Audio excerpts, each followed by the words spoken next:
Terungkap alasan sebenarnya oknum polisi di Ternate mengamuk bawa pisau ke sekolah.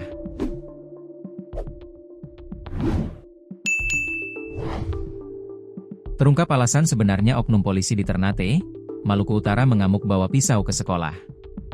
Terkait alasan oknum polisi tersebut justru diungkap oleh Kapolres Ternate AKBP Anita Ratna Yulianto.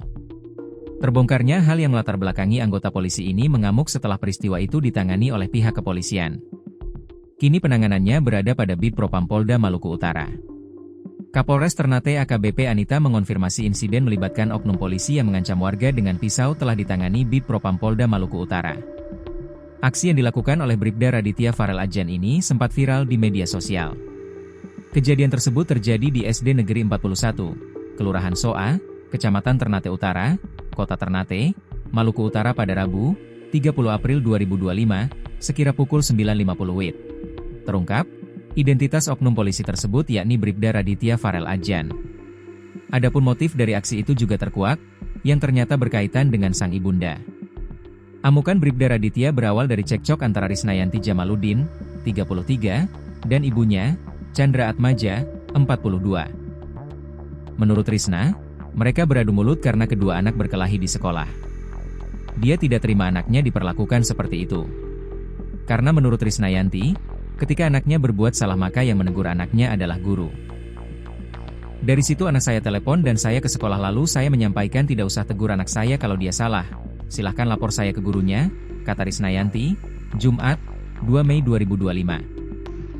Saya dan Ibu Chandra, ibu oknum polisi, sempat adu mulut, dan pada posisi itu HP saya mengenai hidung Ibu Chandra. Posisinya Ibu Chandra ini sedang pegang kursi lipat, saya takut Ibu Chandra pukul, Jelansyah. Mengetahui itu, lanjut Risnayanti, suaminya datang dan rampas kursi lipat yang dipegang Ibu Chandra lalu buang. Ia menjelaskan, permasalahan ini sempat dimediasi oleh guru-guru, namun pihak ibu oknum polisi tidak mau dan menyatakan untuk lapor ke polisi. Setelah dari situ kata Risnayanti mereka bergegas keluar dari sekolah lalu datanglah anggota ini dan langsung todong pisau. Pas saya, adik saya dan suami keluar, anggota ini datang lalu todong pisau ke arah saya. Kondisi itu adik saya ini panik dan video karena saya dalam kondisi hamil, katanya. Kapolres Ternate, AKBP Anita Ratna Yulianto, lalu menjelaskan bahwa tindakan oknum polisi tersebut didorong oleh rasa sakit hati. Oknum anggota ini merasa emosional setelah mendengar laporan ibunya, ungkap AKBP Anita saat dikonfirmasi di Mapolda Maluku Utara. AKBP Anita menegaskan bahwa insiden ini telah ditangani oleh Bid Propam Polda Maluku Utara. Kasusnya sudah ditangani Propam Polda Maluku Utara, tambahnya. Ia juga menyayangkan tindakan oknum polisi yang membawa senjata tajam, sajam, dan memasuki area sekolah, yang seharusnya menjadi tempat yang aman bagi anak-anak. Setelah kejadian, kedua belah pihak telah mendatangi Polsek Ternate Utara untuk melakukan mediasi. Namun, keluarga Risna tetap melaporkan oknum polisi atas dugaan pengancaman dengan pisau.